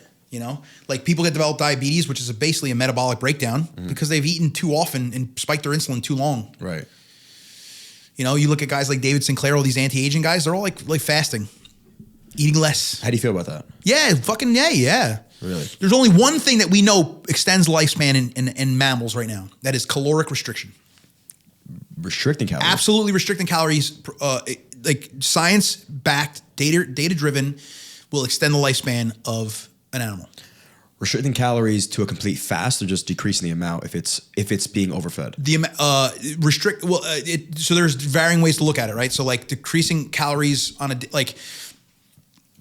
basically you want to have a good back and forth between storing fat and using that stored fat. So that would be like overeating and then undereating would be the way. Like we're a feast or famine species. Oh, so you're saying it is beneficial to have fast periods and then overeating periods? Yeah. But I wouldn't call them overeating periods. I would call them like eating periods. That's so David Sinclair will take a mouse, feed it a certain amount of calories a day throughout 5 or 6 meals, take that another mouse and feed it the same amount of calories in one meal. The one meal mouse will outlive the multi-meal mouse by 15%. Wow, 15% is a decent amount of time. I mean, if you extrapolate it to human life, you're talking about, gaining an extra 8-9 years in your life. Well, I guess, and there's a difference between longevity and like male performance, let's say. Like what's best for you to look good and feel good. Dude, looking good and feeling good is probably pro-aging. If you think about like what you have to do to put on mass, you have to eat so much. Yeah. That's like frequently too. Yeah, man, you look at guys that are going to live the longest, they're going to be skinny guys. You don't see 2 types of people that live old: fat guys and jacked guys. That's right. Neither one of those guys make it long term. And big guys, like taller men. The more metabolism you have to do, the more beat up your body's going to be. Right. That's it. What are some keys to longevity that you'd give? Well, medicines that we have that we know are effective are like metformin. Some of these diabetes drugs. I tell you right now, this Ozempic craze, like the medicines, Wegovy, Manjaro, they're going to extend the human lifespan significantly. Really? Both from reducing the obesity, but also like the way that they work, causing your cells to be starved and use more of their own shit, recycling. Basically what we're switching from is a consumption and garbage production to recycling. But now, isn't it ruining muscle mass on people? Because people don't lift when they're on it. Right. But that's the only reason. It's not eating at your muscles. Listen, your body is going to do, when your body is shocked into not eating, say you're somebody who's overweight and you're routinely taking in 3,800 calories a day. Sure. Because nobody really knows how much calories they're taking. Right. I'm not eating at all. It's like, bro, you're eating 3,800 calories a day, 4,500 calories a day.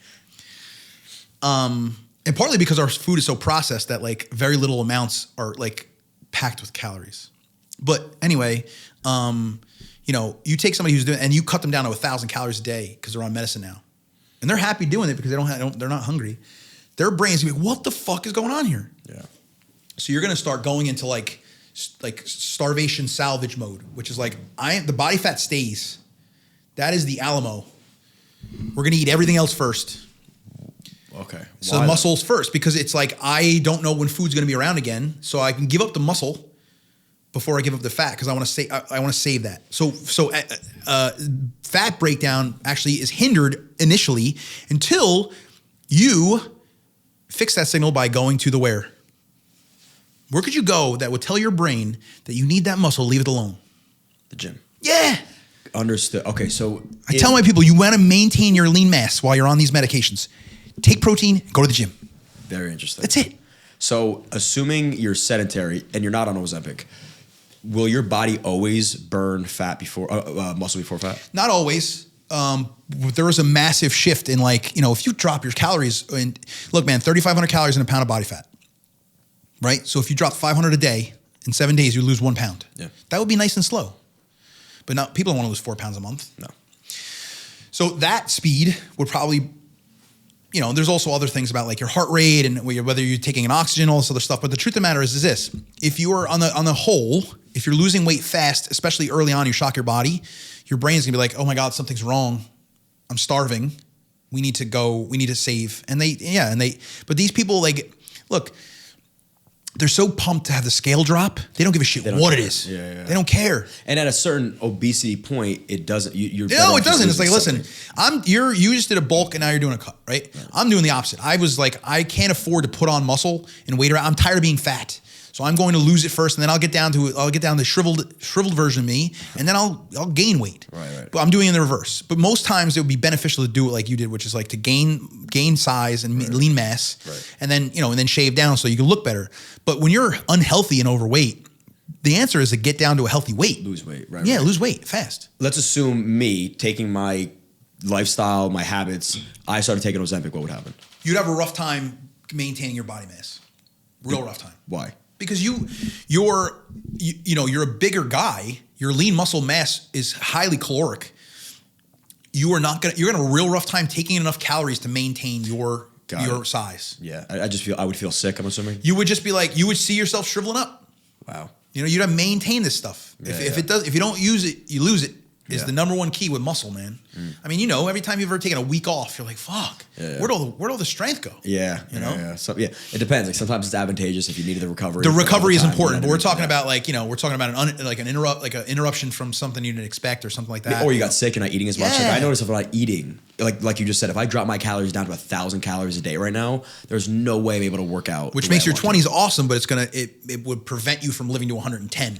Right. Based off what we said before. Yeah. I mean, speaking of that, this is just the question I've always had, and it's boggled my mind. Assuming somebody goes through something very traumatic like a cancer, right? And they're losing a ton of weight, their bodies are withering away.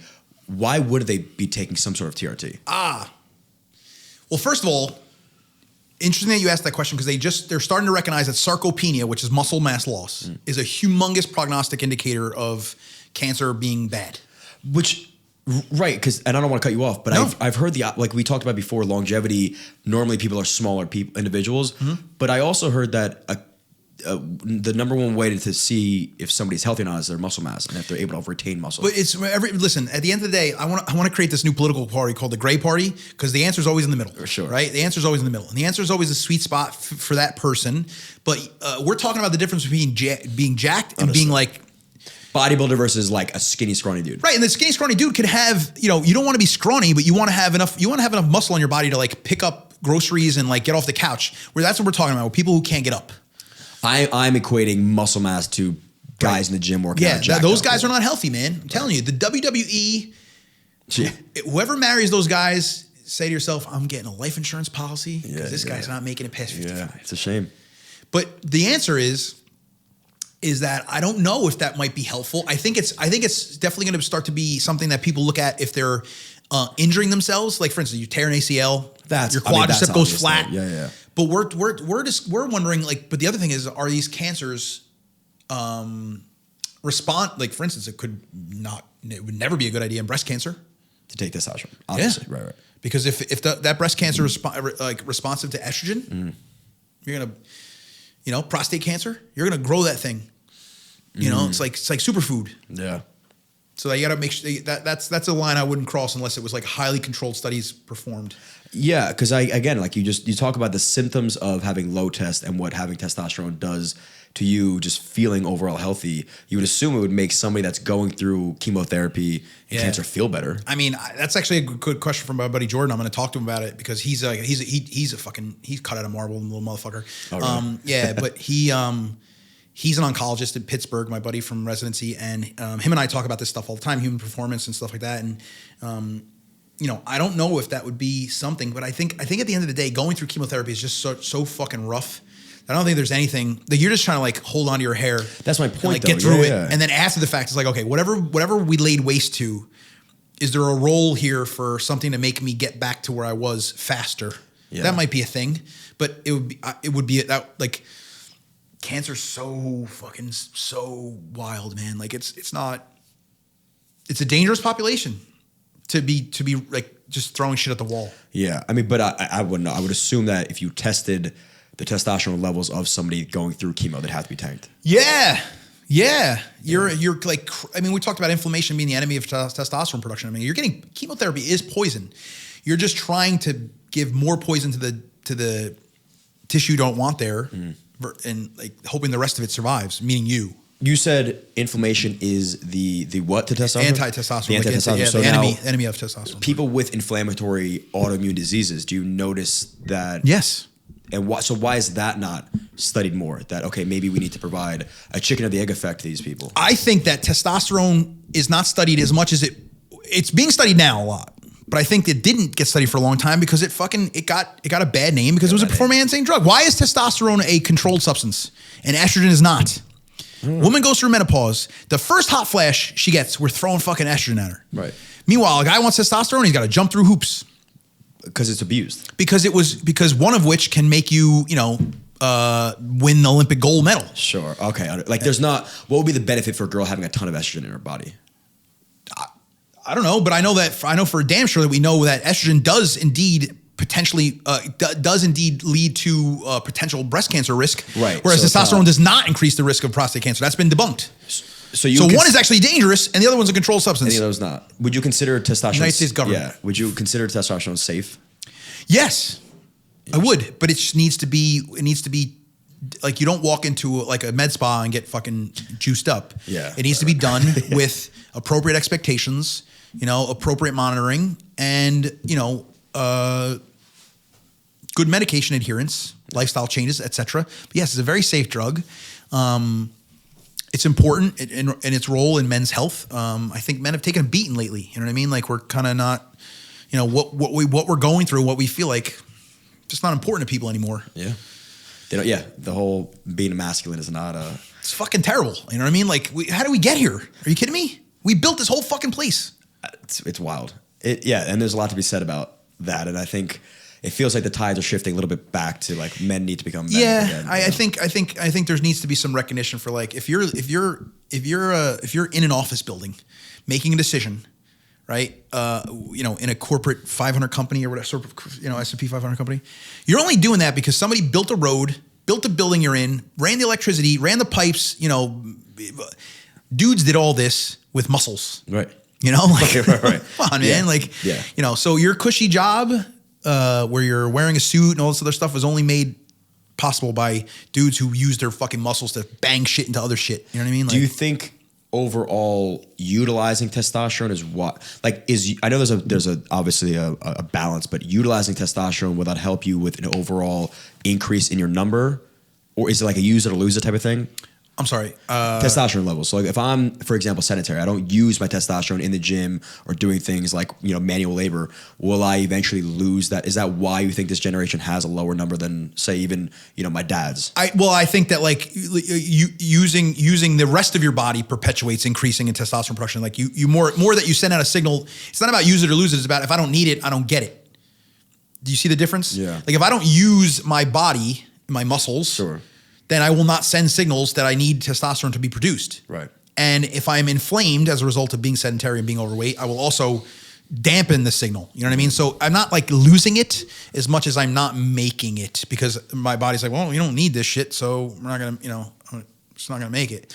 But exercise, lifting weights, is pro testosterone production. You can increase your own testosterone production by working out your big muscle groups, but being use it or lose it, I don't know. It's not like a finite thing where like, oh, if I don't use it, it's more about a production and hindrance than it is about like. So I guess we're both right in some way, shape, or form. But yeah, well, I can tell you this. The bottom line is this: it's not good to be sedentary. Right. And it's not, well, I was going to say, it's kind of like the vaccine where you said you're not comparing taking it versus not taking it. Right. You're comparing it to having, in this instance, the effects of taking testosterone or the effects of having low testosterone. That's right. And you would go on and say that taking testosterone, there's less effects or adverse effects than running your life with low testosterone. They've actually shown through studies that low testosterone is associated with increased risk of cardiovascular disease. It used to be that, testosterone is going to make you have a heart attack. Actually, having low T, they did a study in Germany, 4,000 patients over 12 years. The patients who had low T with no treatment had more heart attacks and strokes than the patients who had low T with treatment. Wow. There you go. So that's a potent enough study to say this isn't true. So they debunked the whole cardiovascular risk. It actually seems to be cardioprotective. So the most intriguing part of this, obviously, because I have Crohn's, is the correlation between inflammation and testosterone, and that it's not. I mean, I was diagnosed at 14 years old. Right. Never was I ever asked or given blood work tests. I'd be so curious to see. Once again, I think that it's a combination of like the stigma of the testosterone is a performance enhancing drug, its controlled substance status, and the fact that what it does is like. And the other thing about it is like think about all the backlash that people who are on weight loss medication are getting from the public. Yeah, why don't you you're just lazy? Okay, why same thing to be said about testosterone. I can get this thing back on track if I just completely devote my life to this, but it's fucking hard. Or I'm inflamed, or I'm whatever. Like there's an underlying cause. Point is that everybody shut up. Yeah. Let me do what's best interest for me. Right, because it's kind of like, I mean, this can go down a rabbit hole of like taking medication for depression or anxiety or any sort of mental illness. You may just need something to open the gates. That's it, man. I say that all the time. If you're crazy anxious and you're crazy depressed, you could say every, breath work technique, and nothing's getting through to that individual because they're so locked up. You need to allow them to think straight for a little bit. And maybe the medication is temporary, but to bash them and say, oh, you're on antidepressants now, you don't need that, you need to get outside, you don't know what they're going through. The whole point of antidepressants being temporary is because that you've said to yourself, I want to make this person functional enough that they can actually go experience like things that are positive. Exactly. You know what I mean? Like that can make them feel better. You know what I mean? Like get them through a tough time, whatever. But a lot of people get on it and they sort of feel like it's protecting me from something, and they don't even know. They've been on Zoloft for 20 years, they don't even know why anymore. But most of the time, if you open up your personal life to the public, people will find something to talk shit about you about. Absolutely. So that's why these like health things are very personal discussions with your doctor and your family and your loved ones, and it shouldn't be for public consumption because somebody's going to judge you. Yeah, I know you're not a psychiatrist. You're not diagnosing and prescribing Zoloft, but I do actually. You do? Yeah, as a primary care doctor, I treat. I'm first line for depression and anxiety. Oh, okay. So then this is a good question for you. If you prescribe me, Zoloft because you thought I had depression, would you then work with me to eventually get off Zoloft? I would try. Yes, the SSRIs are supposed to be dosed to trial off of at some point. What about like Adderall?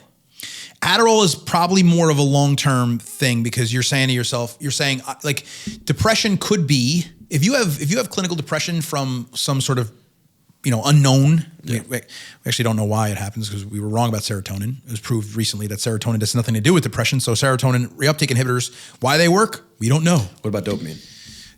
It plays a role. We just don't know. We don't know exactly why, but why would an SSRI help you if it's a dopamine issue, right? Like, so the answer is that in the world of psychiatric medicines, a lot of it is throw shit against the wall. Wow. See what sticks. Can you measure these things? Like, can I get a test and say, oh, your serotonin levels are low?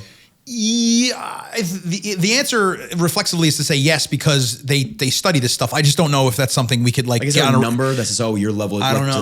I mean, that's a great question. I mean, I once again, they have studies. So yes, the answer is yes. I don't know if that's something that we could do as far as, the big thing for a while was like getting genetic testing to see which SSRI was most beneficial to you. Yeah. Even that didn't really pan out. At the end of the day, just trial and error is still the best way to go. So I don't think that there's a goal number that correlates with, happy or not happy. Yeah. But, as far as ADHD goes, that's not the same thing as like, I think this will improve at some point. So no, usually if you're on stimulants therapy, you're on stimulant therapy. But I think, again, we talked about it before, ADHD is increasing in this country. Adderall intake is increasing in this country. Shit, yeah. But you notice, habits like being on a phone and being in this constant fight or flight.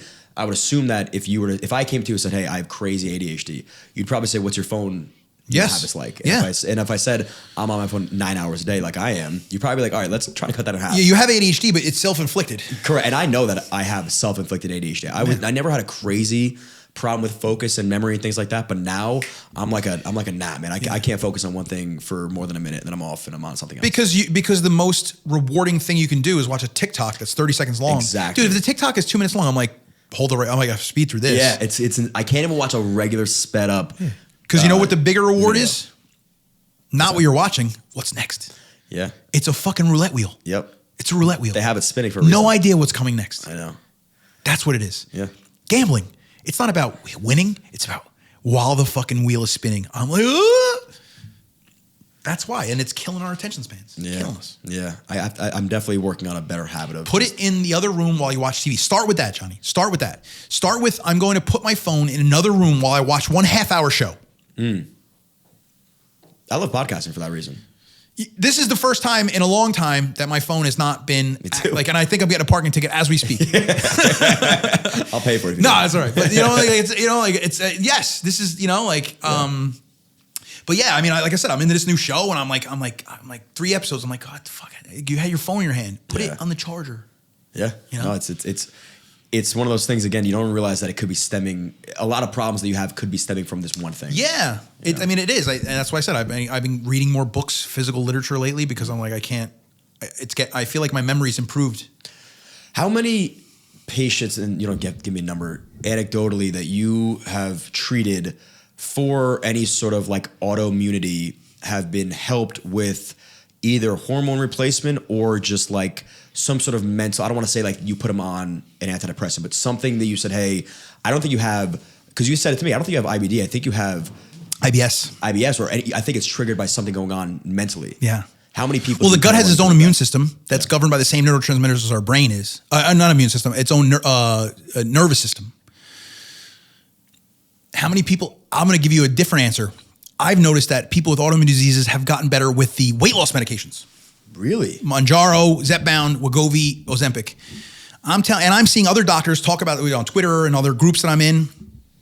I have patients who have had recurrent urinary tract infections that are inflammation driven, rashes. I got one patient who has discoid lupus, which is basically like, she's like, every time I go outside in the sun, I rash. Ever since she started taking Wegovy, no rash. That's so crazy. But she was overweight. Yeah. Now, what about the patients that are not overweight? I don't know. To be determined. Yeah. So it's cool about medicine. Yeah. I have an idea. Well, test it. I can't tell. I'm not a researcher, but somebody can test these queries that we have. Yeah. And they'll find out. But right now, anecdotally, it looks like I have a friend who's constantly suffering with like some rheumatoid arthritis driven inflammation issues.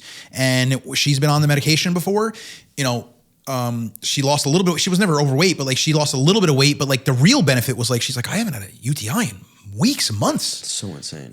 So it could be that fat tissue is pro-inflammatory, like we talked about. It could be another mechanism that we don't know yet. I don't know. So much of shit we don't know. I wonder even like if I were to test my inflammatory markers right now versus when I was 20 pounds less, if they probably would be. I think it's something we could do if we want to experiment. You know what I mean? Like we could figure it out, right? But like I don't know if that, because how much of the tissue, the mass that you put on is lean versus we probably like if we really wanted to do a good experiment. First of all, one guy is never an experiment, right? Yeah. But like if we really wanted to test it, we'd have to get a body mass.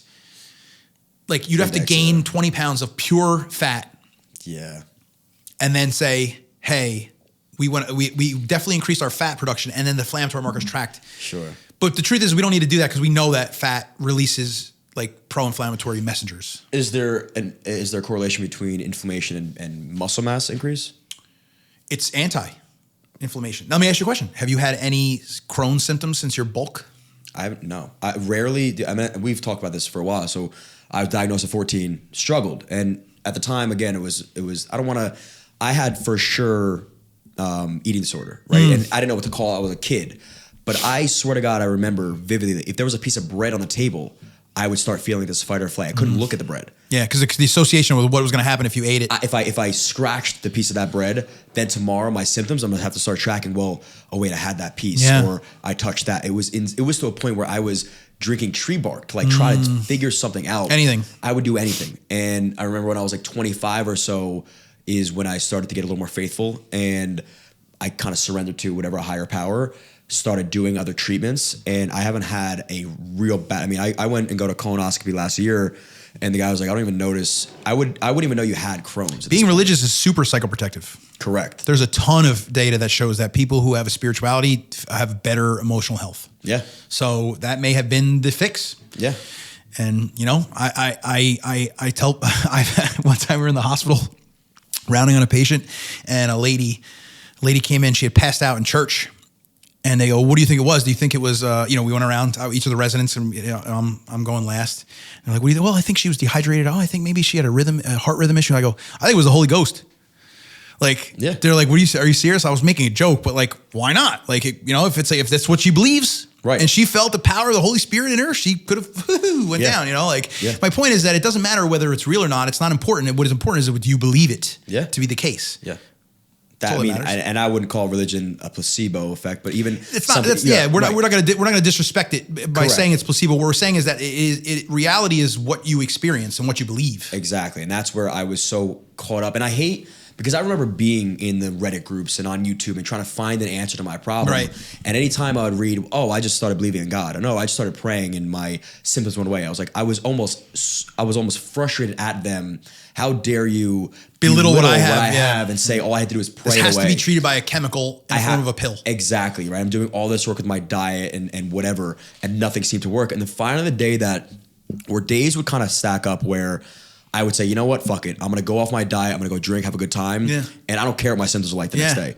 And every single time my symptoms weren't as bad as I thought they were going to be. Yeah. And I was like, there's something to this. So the only time that I'll ever experience any sort of like, not even a flare up, but like discomfort would be if I went through a mental stress. I had a bad day with dealing with whatever. It's never food related. I think I was happy to change the D to an S with you that time. You helped me through a lot of, again. I'm not saying it's not there, the Crohn's, but I'm saying like I think the majority of your symptoms when you're having symptoms and you go get your markers and like you're sort of disappointed. You're like, well, I should be flaring right now. Why? No, because you have a secondary process going on. Yeah. Where your mood affects your ability to tolerate pain, fibromyalgia, IBS constipation driven, IBS diarrhea driven. Like there's a lot of things. When they say it's all in your mind, that's not something that should be thought of as disrespectful. Disrespectful, right? I live in my mind. Correct. My entire experience is in my mind. Yeah. Everything else is just a sack to hold up my mind. Yeah. So if you're having something going on in your mind, everything else is going to suffer. If your boss is in a bad mood, your day is going to suck. Sure. Right? Yeah. That's the way to look at it. If I work for somebody who's pissed off, Holly, my medical assistant, she's an angel. Happy birthday, Holly. Happy birthday, Holly. Happy birthday, Holly. Right. She's an angel. When I'm in a bad mood, I could just hear her on the, oh God. She knows that her day is going to be shitty. I'm not going to take it out on her, but like she has to deal with me. She has to, like, things that she has to do, communicate with me are not going to go as smoothly. That's what your brain is doing to the rest of your body when you're having IBS, fibromyalgia. It's like, your brain is the boss. When it's having a bad day, everybody else is going to suffer. I couldn't agree more, especially somebody that's gone through it. When you're not good, whether you're experiencing symptoms, I don't care what I had to do that day. It could have been the best day of my life on paper. It would have sucked. Yeah. It did not matter. Yep. I remember praying. I was like, I don't care what else happens, so I can just relieve some of these symptoms. I'd be okay. Yeah. And now I live and I'm like, wow, I don't have these symptoms anymore. God, dude, I was at the motor vehicle a couple weeks ago, like license renewal, and I had to go. I was definitely sick. Yeah. And the guy in front of me was taking so long, I almost snapped at the dude, like, hurry the fuck up. Because I'm going to shit myself in this line. Right. Like, I'm like, this is, like, I couldn't imagine having to live like this. And that's what people in that situation live like. Like, where they're like, at any given time, it could just come on me like a truck. Yeah. And I have to like stop what I'm doing or else. You just live with a constant feeling of like, wow. Well, that also like you're inflamed. It's just that it's terrible. You're achy. Listen, it sucks. I remember I was in college and I had a professor. We were talking about homeostasis, and he's like, "Let me ask you something. When you have to go to the bathroom really, really, really bad, what else would you rather be doing? The answer is nothing. You could have the hottest girl in the world come up to you and say, I want to make out. You would rather go to the bathroom at that point. I don't care if it's, whatever you have to do. Yep. That is what matters most. You have a priority system in your body. Yep. And someone that's going through something like that, that's all they're thinking about. And their life is consumed by the symptoms they're feeling. I mean, what movie is it? The guy, he's trying to take a test and they stuck a bunch of laxative in his, and he winds up like, Dumb and Dumber is a different one where like he goes to like, oh my God, Jeff Daniels is gonna go like have a date with Lauren Holly and like he blows up her bathroom instead. Terrible. Yeah, like it doesn't matter. It doesn't matter. It's like I got to take care of this. I couldn't give a shit. No, everything else is secondary. I'd be so curious, in the future, the correlation between hormone therapy, testosterone therapy, and autoimmune diseases, and see if there's any sort of correlation. Yeah, I mean, I think that's a good question. Right now, we know it works in one direction. We know that inflammation destroys testosterone production. So I don't know if it can. I mean, there is a lot of postulation that I don't even know if that's a word, but there's a lot of theories that say that testosterone is anti-inflammatory. Right. So that's where maybe the protectivity comes in. How testosterone improves outcomes in diabetes might be because it's anti-inflammatory. Inflammation is a motherfucker, but who knows? Who knows? And I'm sure there's like a level of, if you take too much, it probably causes. Always. Yeah. Answer's always in the middle, brother. Yeah. Last question, fun one for you. If you could pick one drug that's illegal to make legal, what would it be? And then vice versa. Ooh, one drug I would actually legalize all drugs. Yeah, all of them. Countries that have done that have shown improved rates of crime. And like, listen, at the end of the day, if I am, both my parents had issues with substances, right? Addiction. Never once did I see them say, yeah, today I'm not going to do that drug because it's illegal. Right. No. People who like to do drugs are going to do drugs regardless. Is there a way to make it safe and more affordable so that people are not robbing from other people to be able to afford it? It's only expensive because it's like the amount of shit you have to go through to get it into the, you know what I mean? Like, so we talked about, like the cocaine should be free of fentanyl and additives and stuff. Fentanyl, yeah, like they're literally expanding their supply with another more deadly drug. I'll tell you right now, if heroin were legal in the United States, nobody would die of fentanyl overdoses because there'd be no fentanyl in the heroin because you'd be buying it from a regulated dispensary. I'm not advocating for drug use. I'm saying that, once again, harm reduction. People are going to do the stupid shit they want to do. We legalize gambling and now it's fucking people up. People are like going bankrupt and shit over this stuff. But I would rather owe money to DraftKings than rock with a bookie. Correct. Okay, I'll reword the question then. What drug do you think that is legal is overprescribed and actually more harmful than good? Ooh. In the dose that it's normally provided. I don't know. I would probably say that stimulants are probably over. I feel like, yeah. I mean, I don't. Shit. Benzodiazepines, so Xanax and stuff like that. I think they're important. I mean, I'm not above having occasionally, because like life kicks the shit out of me. But I think that they're not. People don't give them a credit for as dangerous as they are. Correct. People who are on them long term, like that shit is extremely habit forming, and the withdrawal is deadly. But if I had to, I can't say this. I'm actually you can say it. I can't say it, man. No, because this is going to harm the brand. Because the most deadly drug that we take on a daily basis by far is booze. It is. But with that being said, the benzodiazepines, the Xanax, the Valium, the Klonopin, that stuff, it's important because we're overstressed and we're beat up and people are having panic attacks and anxiety. But you can't take 2 or 3 of those things a day and expect not to have something go wrong. Yeah, never taken any, but they work well. Okay, you you take a Xanax, you don't give a fuck. Yeah, and that's exactly what it's designed to do. You're like, I don't care, but in a good, like, not the way like having to shit makes you like not care. Like, I don't care in a good way. Like, oh, your girlfriend broke up with you? I don't care. I'm on the couch. Shit. Yeah. Deal with it 6 hours from now when I come out of this. Would that be bad for somebody that's depressed that doesn't care about anything? It can help depression when the symptoms of that psychological pain, that emotional pain and worry and dread, or because I'll tell you right now, I was depressed at my last year of residency, went through a breakup, was in a city I didn't want to be in. I was working a ton, just things weren't going well. And I've had some bad injuries that have caused pain. I was never in as much pain as being depressed, all day, every day. It was just everything was a struggle, everything. Right. Getting out of bed, I was in the shower like 5 times a day just to like feel like just to like sensory knockout, like dark room, hot shower, just because I didn't want to like experience anything. I would take a pill every once in a while and feel better because I didn't like that sort of, so not caring about anything I don't think is correlated with depression as well. I think it's like over caring. Which then results in like this, I don't know what the fuck to do. Right. Like helplessness, feeling of helplessness, worthlessness are cardinal symptoms of depression. When you take a Xanax, the I don't care is a misnomer. You're like, I don't care to worry about that right now. And again, we talked about a Xanax can help you through those times so that you can better think about it and then, hopefully you don't get addicted to it. What can I do right now to not have something bad happen? Yeah. Or to not feel this like discomfort to the maximum like level of pain and like or anxiety. Like people who are having a panic attack, like I'll tell you right now, like I've had panic attacks before. I don't give a shit. Eject that shit right into my brain. Because this sucks. At that point, this sucks. You don't care about anything. I don't care about anything. I want this out. I want this over. So Is that's that the one I would say probably needs to be prescribed less often. Xanax. Yeah. Understood. Well, this is fun. I'm happy. I had a great time. This is great. You're had a great always time. welcome back. Maybe Gentlemen, well done. Thank you guys. We'll wait for something else to come up. And I can't wait, man. I'm excited. Yeah. Cool. Thanks. That's it today, everybody. Like, subscribe, share all that good stuff. Cheers.